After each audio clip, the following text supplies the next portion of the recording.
Hello.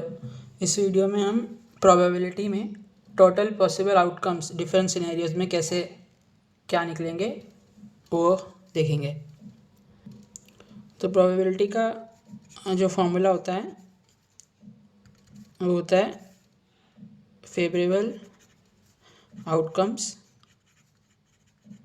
Upon total outcomes.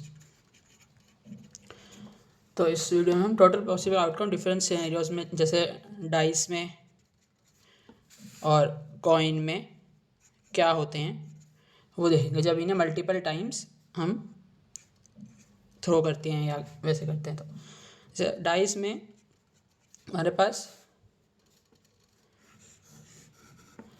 6 numbers होते हैं। जैसे अगर हमने एक डाइस थ्रो करी तो हमारे पास टोटल 6 नंबर है, 1 2 3 4 5 और 6। इनमें से एक कोई भी नंबर आ सकता है। तो हमारे अगर हमने डाइस को एक बार थ्रो करा तो हमारे टोटल पॉसिबल आउटकम्स हो गए 1 2 3 4 5 6। 6 में से टोटल पॉसिबल 6 हो गए। इनमें से कोई भी इन 6 में से कोई भी नंबर आ सकता है।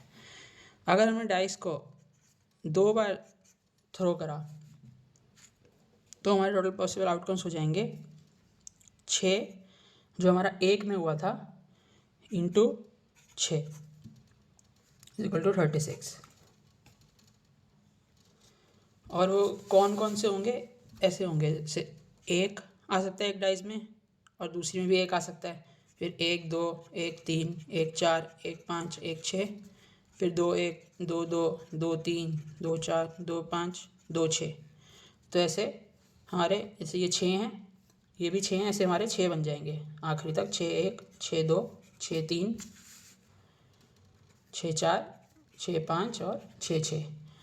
तो ये हमारा टोटल 36 हो जाएंगे।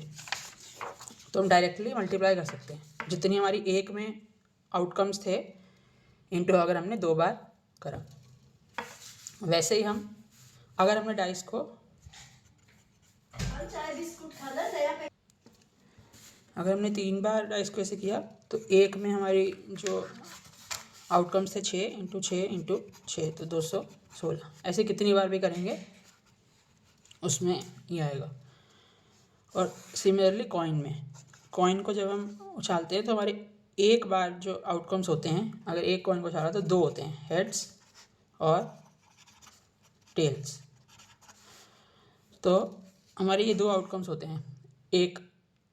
एक अगर हम इवेंट होता है तो अगर अब कॉइन को हमने 2 बार उछाला या 2 कॉइन्स को इकट्ठा उछाला तो हमारा जो टोटल आउटकम्स होंगे वो होंगे 2 जो एक में होते हैं और हमने इसको 2 बार किया है तो 4। ऐसे ही अगर हमने 3 बार कॉइन को किया या 3 कॉइन को किया तो 2 एक में जितने होते हैं उसको 3 बार गुना कर देंगे 8। ऐसे कितनी बार भी कॉइन को करेंगे 2 गुना 2 गुना। तो एक इवेंट में जितने आउटकम्स होते हैं उसको मल्टीप्लाई हम कर देते हैं, जैसे इसमें और इसमें। अब इसमें एक इवेंट में जितने आउटकम्स होते हैं, जैसे डाइस में एक इवेंट में 6 आउटकम्स हैं, तो हमने एक डाइस को फेंका, फिर हमने जब दोबारा डाइस को फेंका तो दोबारा से 6 आउटकम्स पॉसिबल हैं।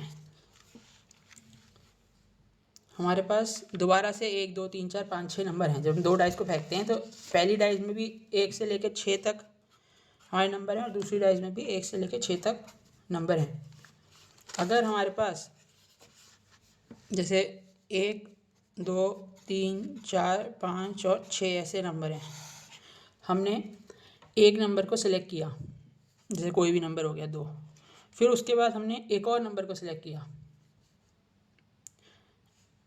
तो जो अब हम दूसरे नंबर को सिलेक्ट करेंगे, पहला नंबर तो सिलेक्ट कर नहीं सकते, हम इसी में से सिलेक्ट कर रहे हैं। तो जैसे अगर 2 चला गया तो अब इसको सिलेक्ट नहीं कर सकते। अब बचा 1 3 4 5 6, तो हमने सिलेक्ट कर लिया मान लो 3। जब हम ये सिलेक्शन डिफरेंट होगा, इस सिलेक्शन में रिपीट नहीं हो रहा। जो हमारा डाइस वाला सिलेक्शन है उसमें क्या है कि 1 2 3 4 5 6 में से हमने डाइस थ्रो करा, इनमें से कोई भी नंबर आ सकता है। फिर हमने जब दोबारा डाइस थ्रो किया, फिर दोबारा से इन 6 में से कोई भी नंबर आ सकता है। तो हमारा रिपीट हो रहा है, तभी वो हम फॉर्मूला 6 × 6 यूज़ करते हैं।